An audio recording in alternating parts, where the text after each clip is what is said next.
முதல் காலகட்டத்தில் நான் அரசு ஊழியராக இருந்து கொண்டே ஒரு இயக்கத்தின் தலைமை பொறுப்பை ஏற்ற காலத்தில் புரட்சியாளர் அம்பேத்கரை அறிந்திருக்கிறேன். ஆனால் அவர் அரசியல் எனக்கு புலப்படாத காலம்.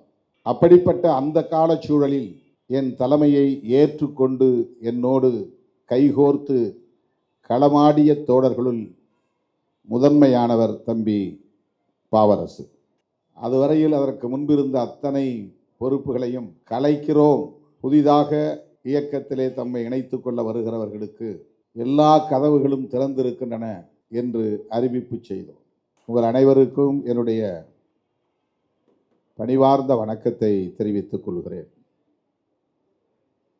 5 மணிக்கு தொடங்கி 6 அல்லது 6:30க்குள் முடிக்க வேண்டும் என்று தோழர்கள் திட்டமிட்டிருந்தார்கள்.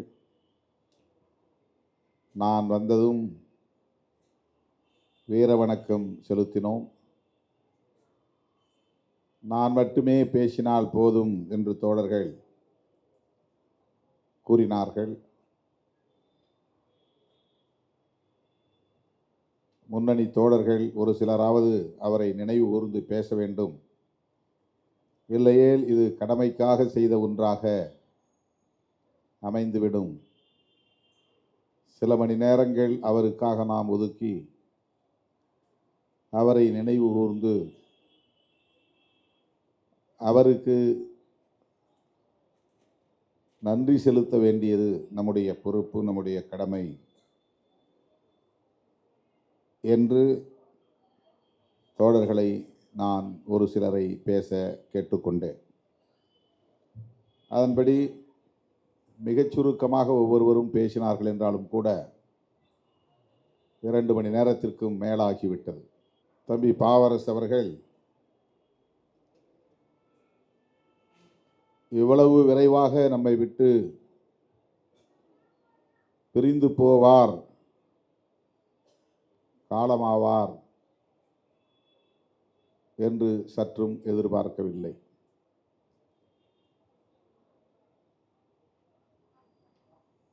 தோழர்கள் குறிப்பிட்டதைப் போல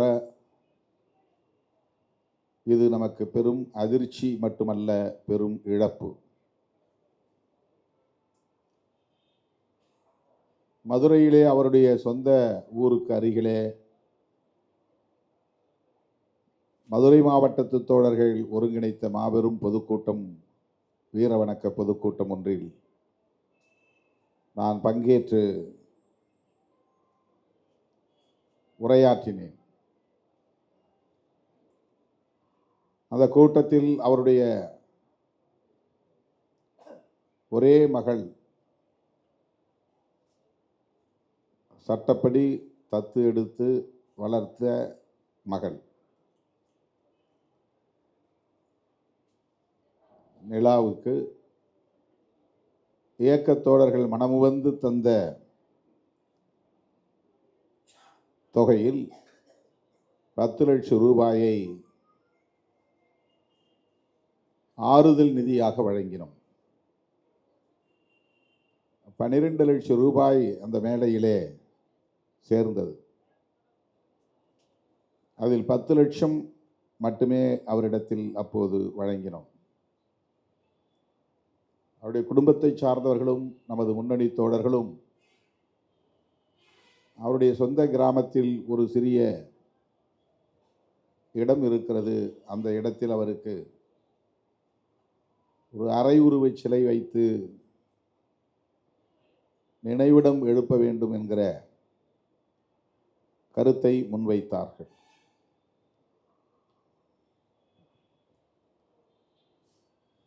அதற்கு முன்னணி பொறுப்பாளர்கள் அந்த நிகழ்வுக்காக அல்லது அந்த நினைவிடத்திற்காக எங்களால் ஆனதை தருவோம் என்ற உறுதியையும் தந்தார்கள். அதன்படிதான் இன்றைக்கு நம்முடைய தலைமையகத்தை சார்ந்த பொறுப்பாளர்கள் இந்த நிகழ்வை தலைமையகத்தின் சார்பில் ஒருங்கிணைத்து தலைமையகத்திலேயே அவருக்கு திருவுருவப் படத்தை திறந்து வைத்து வீர வணக்கம் செலுத்துகிற ஒன்றாக முன்னின்று நடத்தி கொண்டிருக்கிறார்கள். இதிலே மனமுவந்து தோழர்கள் அளித்த கொடை ரூபாய் 4,50,000, 6,50,500, 6,50,000, 1000, 2000, 5000, 10,000 என்று தோழர்கள் மனமுவந்து வழங்கிய நிதி மொத்தம் 6,50,000. அவ்வாறு மனமுவந்து கொடையளித்த தோழர்களுக்கு முதலில் என்னுடைய நன்றியை உரித்தாக்குகிறேன்.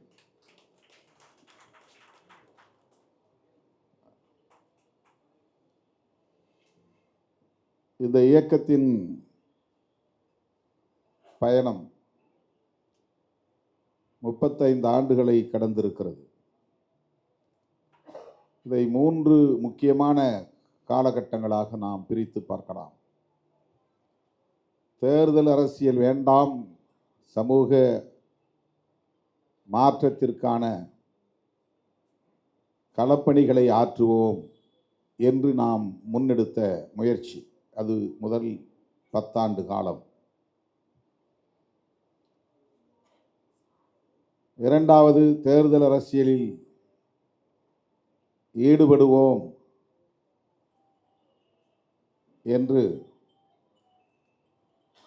விழுப்புரத்தில் நடைபெற்ற மாநில செயற்குழுவில் நாம் தீர்மானம் நிறைவேற்றிய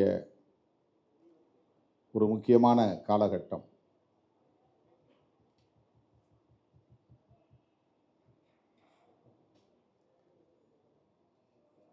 அந்த நேரத்தில் வட மாவட்டங்களில் இருந்து சாறை சாறையாக தோழர்கள் இந்த இயக்கத்திலே தன்னை இணைத்துக் கொண்டார்கள். அது 2000.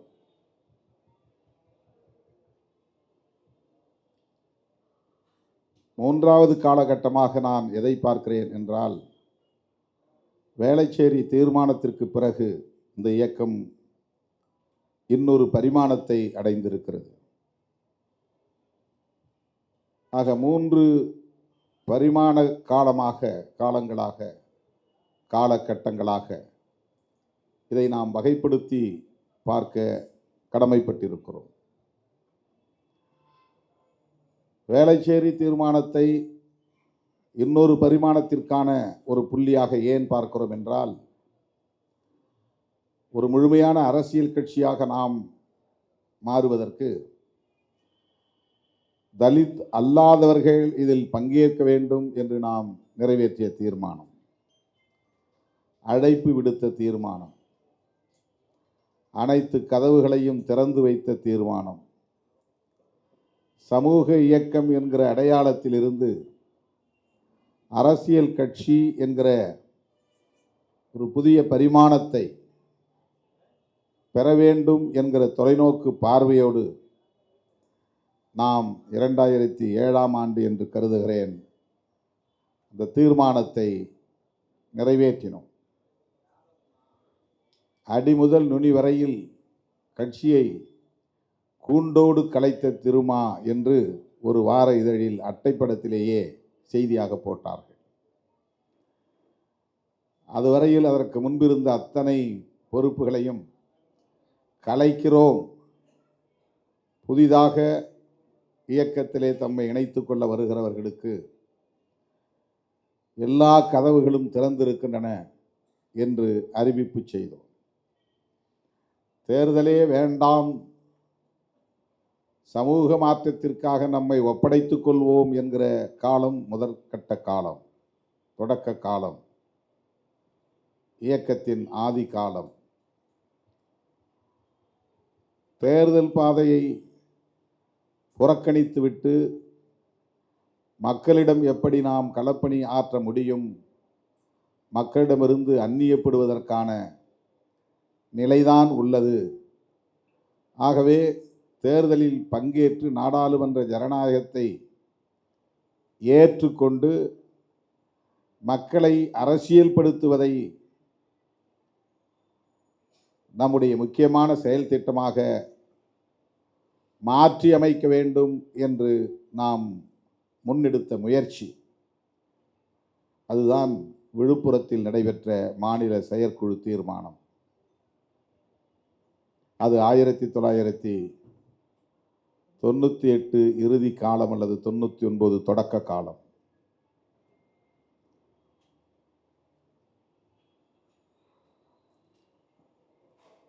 முதல் காலகட்டத்தில்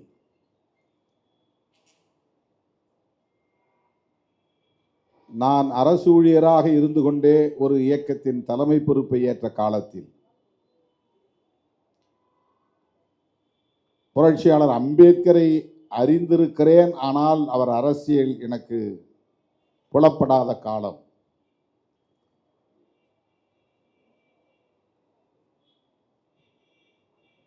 அப்படிப்பட்ட அந்த காலச்சூழலில் என் தலைமையை ஏற்றுக்கொண்டு என்னோடு கைகோர்த்து களமாடிய தோழர்களுள் முதன்மையானவர் தம்பி பாவரசு. நூற்றுக்கணக்கான தோழர்கள், அவர்களுள் ஒருவர். ஏன் என்னை அவர்கள் ஏற்றுக்கொண்டார்கள்? எது அவர்களை என்னை நோக்கி ஈர்த்தது? எந்த நோக்கத்தில் என் பின்னால் அவர்கள் அணிவகுத்தார்கள்? இவற்றுக்கெல்லாம் எனக்கு இன்றைக்கும் விடை தெரியவில்லை. வெறும் சாதி அடையாளம்தான் என்றால், இதற்கு முன்பு இருந்த சாதி இயக்கங்களுக்குள் இவர்கள் போய் தன்னை ஈடுபடுத்திக் கொண்டார்களா என்ற ஆய்வையும் நாம் மேற்கொள்ள வேண்டியிருக்கிறது.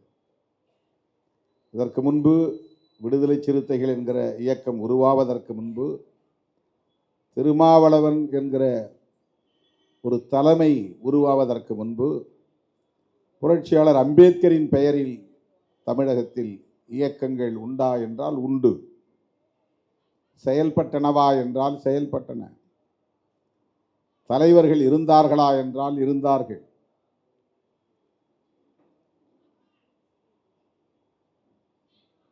அப்படி இருந்தும் பாவரசு, ஆற்றலரசு, கலைவாணன், முடக்காத்தான் பாண்டியன், இப்படி ஒரு பட்டியலை நாம் சொல்லிக்கொண்டே போகலாம்.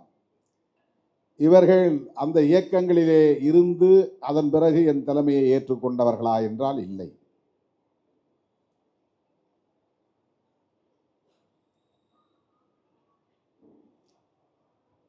ஆற்றலரசு மேலூர் வட்டாரத்தை சார்ந்தவர். அவர் தலித் பாந்தர் இயக்கத்திலே இருந்தார். ஆனால் பாவரசு அந்த இயக்கத்தில் இருந்தாரா என்றால் இல்லை. அவர் திராவிட முன்னேற்ற கழக தொண்டராக இருந்தார். அவருடைய குடும்பம் திராவிட முன்னேற்ற கழகத்தை சார்ந்த குடும்பம். கலைவாணன் அப்படி எந்த அடையாளமும் இல்லாமல் இருந்தார். முடக்காத்தான் பாண்டியன் அப்படி எந்த அடையாளமும் இல்லாமல் இருந்தார். எத்தனையோ அரசியல் கட்சிகள், எத்தனையோ அம்பேத்கர் இயக்கங்கள், எத்தனையோ நீலத்துண்டு அணிந்த தலைவர்கள் அன்றைக்கும் மதுரையை சுற்றி இயங்கிக் கொண்டிருந்தன. எத்தனையோ தொண்டு நிறுவனங்கள் இயங்கிக் கொண்டிருந்தன. அம்பேத்கர் மக்கள் இயக்கம் இருந்தது, அம்பேத்கர் மக்கள் நல இயக்கம் இருந்தது, குடியரசு கட்சி இருந்தது, அதிலே பல பிரிவுகள் இருந்தன. திருச்சிக்கு தெற்கே நாம் காணாத சில அமைப்புகள், அங்கே போக போக சாதி பெயரில் அமைப்புகள், பறையர் சாதி பெயரில், பல்லர் சாதி பெயரில், அருந்ததியர் சாதி பெயரில் சாதி சங்கங்கள் வெளிப்படையாக இயங்கின. வட மாவட்டங்களில் நாம் சட்டம் படிக்கிற வரையில் அப்படி எந்த பெயரையும் சாதி பெயரில் நாம் பார்க்கவில்லை, சந்திக்கவில்லை. மதுரையில் போய் இறங்கியதும் இந்த வேறுபாடுகளை பார்க்க முடிந்தது, இந்த அடையாளங்களை பார்க்க முடிந்தது. அண்ணன் மலைச்சாமி அவர்கள் என்னை அழைத்து ஒரு கூட்டத்திலே முதலாக பேசச் சொன்னார். அது அம்பேத்கர் மக்கள் கல்விக் கழகத்தின் சார்பில் ஒருங்கிணைக்கப்பட்ட அம்பேத்கர் நூற்றாண்டு விழாவை நோக்கி என்கிற நிகழ்ச்சி. அதிலே PL பொன்னுசாமி IAS என்கிற ஒரு அதிகாரி வந்து சிறப்புரை வழங்க அழைக்கப்பட்டிருந்தார், வந்திருந்தார். அப்போது தலித் பேந்தர் என்கிற அடையாளம் எனக்கு தெரியாது. அந்த அமைப்பை பற்றி எதுவும் அவர்கள் சொல்லவும் இல்லை. அம்பேத்கர் மக்கள் கல்வி கழகம் அது ஒருங்கிணைத்த நிகழ்ச்சி. அதிலே நான் ஒரு 2 நிமிடம் தான் பேசியிருப்பேன். PL பொன்னுசாமி மலைச்சாமி அண்ணன் அவர்களை அழைத்து அவனை நிறுத்தச் சொல் என்று சத்தம் போட்டார். இப்படியே சொன்னார், ஒருமையிலேயே சொன்னார். என் காதில் விழுந்தது. நான் ஆவேசமாக பேசிக் கொண்டிருந்தேன். இளைஞர்கள், இளம் பெண்கள் கைகளை தட்டி ஆரவாரம் செய்தார்கள். 100 பேருக்கும் குறைவான கூட்டம்தான். நிகழ்ச்சி முடிந்ததும் வெளியே வந்ததும் சில இளைஞர்கள் ஓடி வந்து, நீங்கள் எந்த ஊர், என்ன ஊர், எந்த மாவட்டம் என்றெல்லாம் வினவினார்கள். எனக்கு அது புதிதாக இருந்தது. பிறகு வெளிப்படையாக கேட்டார்கள், நீங்கள் என்ன சாதி என்றே கேட்டார்கள், பறையரா என்றே கேட்டார்கள். திருச்சி, அரியலூர் என்று சொன்ன உடனேயே அப்படி கேள்வி எழுப்பினார்கள். ஒரு நண்பர், எனக்கு தெரிந்தவர், மருத்துவர், நல்ல நண்பர், அவரை என்னை அழைத்து பேசும்போது உங்க ஆளுங்க எங்க ஆளுங்க என்றே பேசினார். எனக்கு அது அதிர்ச்சியாக இருந்தது. அம்பேத்கர் உங்க தலைவர், அவர் PR அம்பேத்கர் அப்படின்னு சொன்னார். BR அம்பேத்கர், அவர் PR அம்பேத்கர் என்று சொன்னார். ஒரு மருத்துவர். இப்படிப்பட்ட ஒரு சூழலில்தான் அந்த மண்ணில் நான் எனது அரசியல் அரிச்சுவடியை எழுதத் தொடங்கினேன். என்று அகரம் எழுதிய காலம் அது.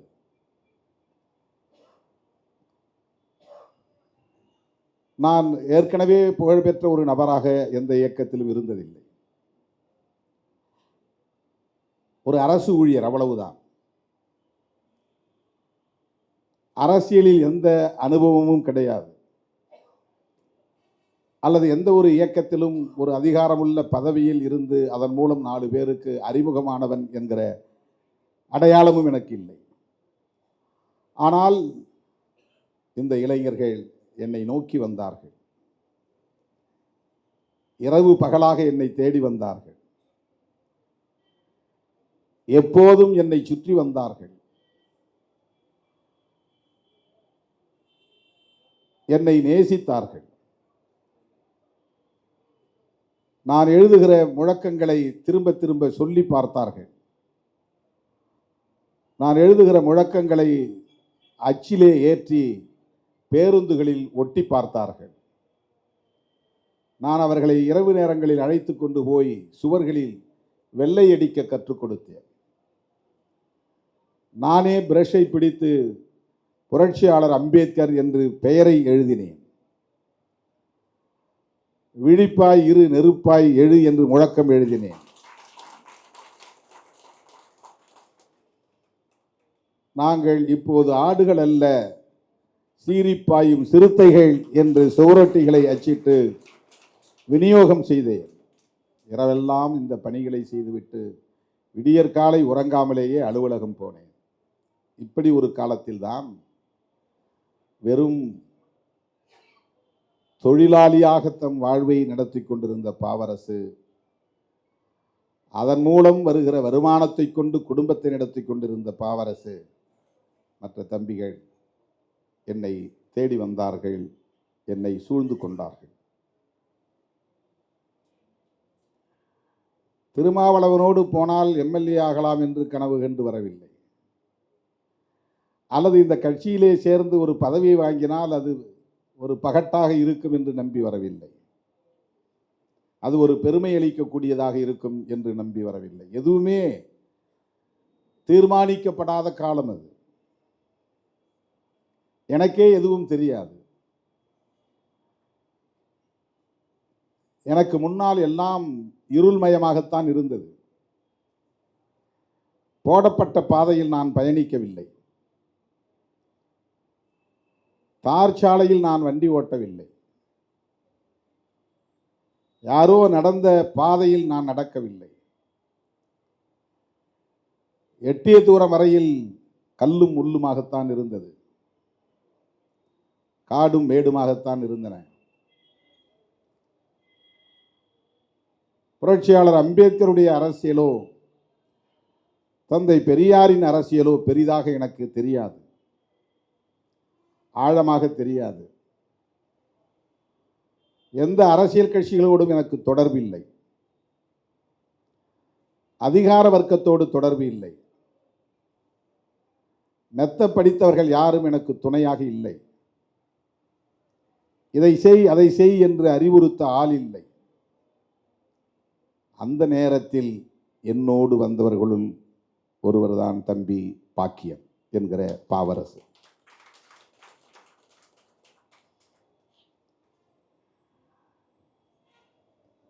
என்னுடைய நடவடிக்கைகளை பார்த்த காவல்துறை, குறிப்பாக உளவுத்துறை, குறிப்பாக கியூ பிரான்ச் என்னை பற்றிய வதந்திகளை பரப்பியது. திருமாவளவன் யார் என்று உங்களுக்கு தெரியுமா? அவன் நக்சல்வாதிகளோடு தொடர்பில் இருப்பவன், வெடிகுண்டு வைக்கிற கும்பலுக்கு அடைக்கலம் தரக்கூடியவன், விடுதலை புலிகளுக்கு நெருக்கமானவன். விடுதலை புலிகள் லட்சம் லட்சமாய் திருமாவளவனுக்கு பணம் கொடுக்கிறது.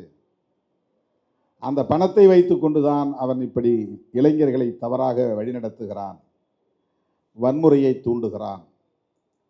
இப்படி அப்போதே உளவுத்துறை, குறிப்பாக கியூ பிரான்ச் எனக்கு எதிரான அவதூறுகளை பரப்பியது. அதற்கு காரணம் இல்லாமல் இல்லை.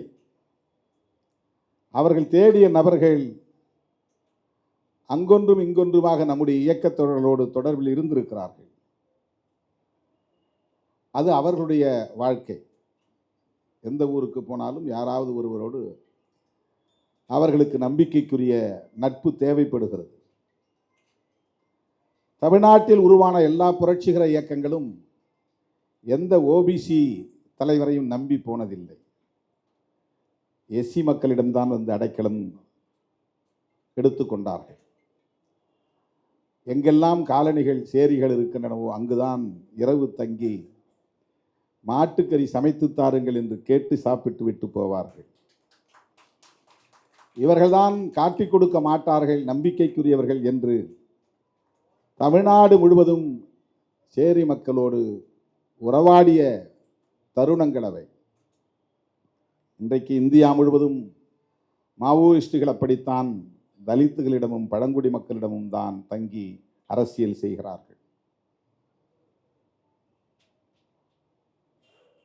அப்போது அவர்கள் தேடிய நபர்கள் சிலர் இந்த இயக்கத்தோடு தன்னை அடையாளப்படுத்திக் கொண்ட ஒரு சில இளைஞர்களோடு நட்பில் இருந்திருக்கிறார்கள், தொடர்பில் இருந்திருக்கிறார்கள் என்கிற சந்தேகம்தான். என்னை துரத்து என்று துரத்தினார்கள். கோவையில் வந்து ஒரு வாரம் தங்கியிருந்து என்னை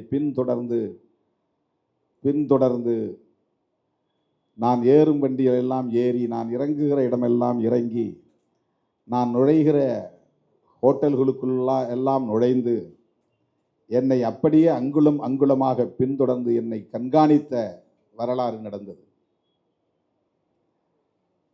என்னை கைது செய்து கொண்டு போய் நள்ளிரவுக்கு மேல் ஒரு தனியார் விடுதியிலே வைத்து என்னை மிக கேவலமாக பேசி, இழிவாக பேசி, என் வாயில் துப்பாக்கியை நுழைத்து அப்படியே சுட்டால் நீ என்ன கதிக்கு ஆளாவாய், தூக்கி கொண்டு போய் ஒரு காக்காவை வீசுவது போல், நாயை வீசுவது போல் வீசிவிட்டு போவோம் என்றெல்லாம் மிரட்டிய நிகழ்வுகள் நடந்தன. இவையெல்லாம் தொடக்க காலங்களில். அன்றைக்கு எந்த பின்புலமும் இல்லாமல் எனக்கு துணை நின்றவர்கள் மதுரை இயக்க தோழர்கள். அந்த தோழர்களுள் ஒருவன் தான் தம்பி பாக்கியம் என்கிற பாவரசு. எனக்கு மதுரையும் தெரியாது, மதுரையினுடைய அரசியலும் தெரியாது, மதுரையினுடைய சமூக கட்டமைப்பும் தெரியாது. எனக்கு எந்த சாதி சங்கங்களோடும் தொடர்பில்லை, எந்த சாதிய தலைவர்களோடும் தொடர்பில்லை. கிட்டத்தட்ட ஒரு கண்ணை கட்டி காட்டிலே விட்டதை போல மதுரை மண்ணிலே என் அரசியல் இருந்தது. ஒருபுறம் சாதி வெறியர்கள் அச்சுறுத்தல், இன்னொரு புறம் காவல்துறையினரின் அச்சுறுத்தல். படித்தவர்களோ அரசு அதிகாரிகளோ அரசியல் இயக்கங்களை சார்ந்தவர்களோ அன்றைக்கு எனக்கு தொடர்பும் இல்லை, என்னை ஊக்கப்படுத்த அவர்கள் முனையவும் இல்லை.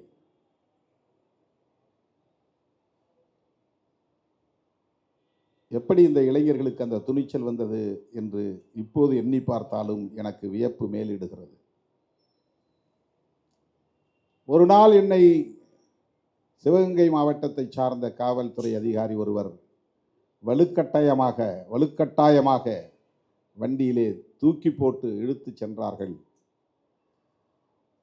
என்னை காணவில்லை என்ற தகவல் பரவியதும் அந்த இரவு முழுவதும் மதுரை பதற்றத்திற்குள்ளானது. விடியற் காலை மதுரை தீப்பற்றி கொண்டது. பாவரசு குடியிருக்கும் பகுதியிலே ஒரு அரசு பேருந்து குறிவைத்து தாக்கப்பட்டது, தீ வைக்கப்பட்டது என்றெல்லாம் தகவல்கள் வெளியாகின. நான் அப்போது பள்ளத்தூர் என்கிற இடத்திலே, சிவகங்கை மாவட்டத்திலே ஒரு காவல் நிலையத்திலே அடைத்து வைக்கப்பட்டிருந்தேன். எங்கிருந்து வந்தது இவர்களுக்கு இந்த துணிச்சல்? இன்றைக்கும் எனக்கு அது புரியாத புதிராக இருக்கிறது.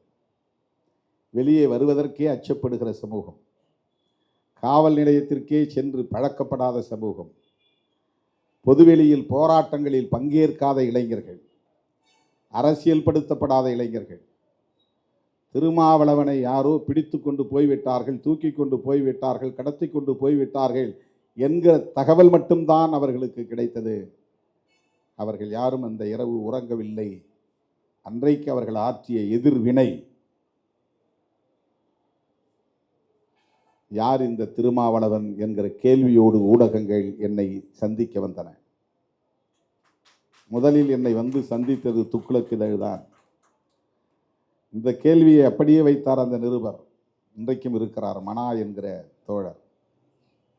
அவர் கேட்டார், நான் துக்ளக்கில் இருந்து வந்திருக்கிறேன், ஊடகத்தளத்தில் யார் இந்த திருமாவளவன் என்ற கேள்வி எழுந்துள்ளது, நீங்கள் யார்தான் என்று சொல்லுங்களேன் என்று வந்து என்னிடத்தில் கேட்டார். நான் ஒரு SRH பில்டிங் என்கிற ஒரு வணிக வளாகத்தில் 10க்கு 10 அறையில் தரையில் பாய் போட்டு உட்கார்ந்திருந்தேன். குனிஞ்சு எழுதி எழுதி எழுதி முதுகெலும்பு, முதுகு தண்டு கடுமையான பாதிப்பு. பயணங்களால் ஏற்பட்ட பாதிப்பை விட இதனால் ஏற்பட்ட பாதிப்பு அது ரொம்ப அதிகம். பொறுப்பை போட்ட பிறகு பயங்கரமான சண்டை வரும், பிரச்சனை வரும். ஆனால் ஒரு விஷயம், மதுரை மாவட்டத்தில் நான் என்ன பொறுப்பை போட்டாலும் தம்பிங்க அதை அப்படியே அக்செப்ட் பண்ணிவிட்டு அப்படியே வேலை செய்வாங்க. மதுரைக்கு தைக்க. இப்போ கூட நான் போட்டதில் இந்த வட மாவட்டங்களில் ஒரு 3-4 மாவட்டங்களில் தான் என் உயிரை எடுக்கிறாங்க. அந்த பகுதிகளில் அப்படியே சரி, நான் அண்ணன் சொன்னால் சரி, ரைட், எனக்கு வேறு மாற்றி போடுங்க, உடனே ஆல்டர்னேட், உனக்கு இது கிடைக்கலையா, இதை வாங்கிக்கிறியா, ரைட். வருத்தம் இருக்கும், சண்டை இருக்கும், ஆனால் அண்ணன் மனம் நோகக்கூடாது அப்படிங்கிற கான்செப்ட் அவங்கள்ட்ட இருக்குது. அவரை வருத்தப்படுத்தக்கூடாது. எனக்கு தெரிஞ்சு தலைமையை கடுமையாக விமர்சனம் பண்ண தோழர்கள் மதுரைக்கு தெற்க ஒருத்த கூட கிடையாது, அப்படி சொல்ல முடியும், அந்த அளவுக்கு சொல்ல முடியும். தொடக்க காலத்திலே கூட இருந்தது பணியாற்றி அந்த அந்த பண்பு ஏதோ ஒரு வகையில் என் மீது அவங்களுக்கு ஒரு நம்பிக்கை ஏற்பட்டது. அந்த நம்பிக்கையில் ஒரு சிறு கீறல் கூட இதுவரையில் ஏற்படவில்லை. அதில் பாவரசு இந்த வேலையில் செய்யும்போது ஊராக போவான் தம்பி. இவர் நம்ம பாலாஜி சொன்னார்னு நினைக்கிறேன், ஒரு பேரை எடுத்தோம்னா அவன் யார், அவன் பொறுப்பு என்ன, ஏற்கனவே என்ன பொறுப்பில் இருந்தான், அவன் என்ன தொழில் செஞ்சுக்கிட்டு இருக்கிறான், எது சட்டவிரோதமான தொழில் செய்கிறானா, அவனால் என்ன பாதிப்பு, அவன் மேலே என்ன நடவடிக்கை எடுத்துங்கிற உட்பட அத்தனையும் சொல்லக்கூடிய ஆள். அவன் படிக்கலை, பெருசாக படிக்கலை. ரொம்ப எனக்கு வியப்பாக இருக்கும். இப்போ கூட உடம்பு சரியில்லாத நேரத்தில் நீ வர வேணாம்ப்பா, நீ வந்து என்ன பண்ண போகிற, ஏதாவதுனா ஃபோனில் சொல்லுன்னு கேட்டேன், கேட்கல. 2 மாதம் என் கூட ட்ரைடனில் உட்காந்துருந்தான். சேக்குவரா இவர் இல்லை, யார், உஞ்சரசன் இல்லை. அதனால் அப்போ உஞ்சரசன் பாவரசு 2 பேரை கூட வச்சுக்கோம். தலைமையிலை செயலாளரில் பாலசிங்கம் ஒருத்தர் கூட நின்று அதை ஒழுங்குபடுத்தி கொடுப்பார், அவ்வளவுதான். முடிவு எடுக்கிறது நான். அப்பப்போ அவங்கள்ட்ட கருத்து கேட்பேன். அதில் அதிகம் வந்து டாமினேட் பண்ணுறது பாவரசு. ஏன் அவன் டாமினேட் பண்ணுறான்னா, அவனுக்கு எல்லா மாவட்டத்திலையும் ஆட்கள் தெரியுது. அவன் சொன்னால் எல்லாம் வாய் மூடிட்டு உட்காந்துடுறாங்க. இவன் இப்படிப்பட்டவன், இவன் மேலே என்ன கேஸ் இருக்குது, இவனை போட வேண்டாம், இவனை போட்டிங்கன்னா பேர் கெட்டு போயிடும். அது மதுரை மாவட்டத்தில் மட்டும் கிடையாது, தமிழ்நாடு முழுக்க வட மாவட்டங்களில் எனக்கு ஆச்சரியமாக இருக்கும். அவ்வளவு தூரம் வந்து எல்லாரோடையும் தொடர்ந்து தொடர்பில் இருந்தான் என்பது தான் அதுக்கு காரணம். என்னென்ன வழக்கு அவங்க மேலே இருந்தது அப்படிங்கிறது உட்பட சொல்லுவோம். தலைமையை எப்படி இவங்க கடந்த காலங்களில் விமர்சனம் பண்ணியிருக்கிறான், தனிமையில் விமர்சனம் பண்ணியிருக்கிறான், இப்போ என்ன பண்ணிக்கிட்டு இருக்கிறான், நாங்கள் அதை சொல்லி வேற அவரை கிண்டல் பண்ணிக்கிட்டு இருப்போம். எப்படியா உனக்கு இதெல்லாம் தெரியுது, உனக்கு அதில் ஏதாவது பங்கு இருக்கா அப்படின்னு சொல்லி கிண்டல் பண்ணிக்கிட்டு இருப்பான். இன்னும் கொஞ்சம் எழுத்து படிக்க தெரிந்த ஒரு ஆளாக இருந்திருந்தால், ஆங்கிலம் படிக்கக்கூடிய ஒரு ஆற்றல் உள்ள ஆளாக இருந்திருந்தால், அவருடைய லீடர்ஷிப் எங்கேயோ ஷைன் ஆகிருக்கும். இப்போ நான் வந்து ஒரு எம்ஏ கிராஜுவேட்டு, பிஎல் முடிச்சிருக்கிறேன், ஒரு லா கிராஜுவேட்டு, அதுக்கப்புறம் ஒரு பிஹெச்டி முடிச்சிருக்கிறேன். இப்போ நான் வந்து அவரோட சேர்ந்து அவர் மாதிரியே வேலை செய்யக்கூடிய அளவுக்கு களத்தில் நிற்கிறேன் அப்படின்னு சொன்னால், அவருடைய அந்த டெடிகேஷன், இப்போ அவர் என்ன படிச்சிருக்கிறாரு அப்படின்லாம் நம்ம பார்க்க முடியாது. அவருக்கு என்ன தெரியும், இங்கிலீஷை தெரியுமா, அதை தெரியுமா, இதை தெரியுமா, அப்படிலாம் நம்ம வந்து ஒப்பீடு செய்ய முடியாது. களத்தில் அவர் தீவிரமான ஒரு தொண்டராக இருக்கிறார், தோழர்களோடு நிற்கிறார், அதுதான் முக்கியம். பொது வாழ்க்கையில் அதுதான் முக்கியம், கமிட்மெண்ட். நேரம் கிடைச்சா அரசியல் பண்ணுவோங்கிறது இல்லை. குடும்பத்தை விட்டுட்டு அவருக்கு இப்போ எனக்கு வந்து குடும்பம் இல்லை, அதனால் நான் சுற்றுறேன். ஆனால் அவனுக்கு குடும்பம் இருக்குது. ஆனால் 24 மணி நேரத்தில் மாதத்தில் 30 நாள் ஏதோ 1-2 நாள் தான் ஏதாவது முக்கியமான நிகழ்ச்சி இருந்தால் தான் ஆள் காணாமல் போவாங்க. மற்ற நேரம் எந்த நேரமும் கூட இருக்கிற அளவுக்கு, அல்லது எங்கேயாவது ஒரு ஊரில் இருக்கிற ஒரு களப்பணி அவங்களே தேர்வு செய்து கொண்டு போனார். அதாங்க முக்கியம். நான் இங்கே போயிட்டு வாப்பா, நீலகிரிக்கு போயிட்டு வா, பொள்ளாச்சிக்கு போயிட்டு வா அப்படின்னு நான் சொன்னதில்லை, ஈரோடு போயிட்டு வான்னு சொன்னதில்லை. என்றைக்காவது ஃபோன் பண்ணால் அவன் ஈரோட்டில் இருப்பான், ஏதாவது ஒரு நிகழ்ச்சியில் இருப்பான். ரைட், நல்லதோ கெட்டதோ ஒரு மூமெண்ட் அங்கே நடந்துக்கிட்டு இருக்குது, அதை போய் செஞ்சுக்கிட்டு இருக்கிறாங்க. அந்த மாதிரி ஒவ்வொருத்தருக்கும் ஒரு ரெஸ்பான்சிபிலிட்டி அப்படிங்கிறது, ஒரு பொறுப்புணர்வுங்கிறது ரொம்ப முக்கியம். அப்படி இருந்தால் தான் ஒரு இயக்கத்தை அடுத்த கட்டத்தை நோக்கி நகர்த்த முடியும். வெறும் ஐடியாலஜி பயன்படாது, வெறும் பேனர் பயன்படாது. ஒரு கட்சியை வச்சுட்டோம், அதை உடனே வந்துட முடியுமா? வந்துட முடியாது.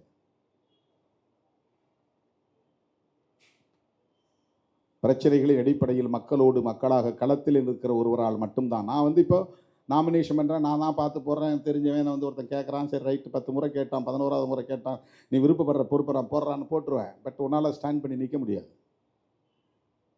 ஒரு முறை 2 முறை தான் என்கிட்ட நீ அணுகி உனக்கு வந்து நான் பார் திருமாவளவன்ட்ட போய் பேசி வாங்கிட்டு வந்துட்டேன் அப்படின்னு சந்தோஷப்படலாம். ஆனால் மக்கள் உன்னை ஏற்றுக்கொள்ள வேண்டுமானால் நீ களத்திலே பணியாற்றினால் மட்டும்தான் முடியும். அது ரொம்ப நாள் நிற்காது. அவன் சாதாரணமாக தூக்கி எறிஞ்சிட்டு போயிடுவான், போடான்ட்டு போயிடுவான். இப்போ பாருங்கள், இது முடிஞ்ச பிறகு எலெக்ஷன் வைக்க போகிறோம். மாவட்ட செயலாளர் எத்தனை பேர் ஜெயிச்சு வரான்னு பார்ப்போம்.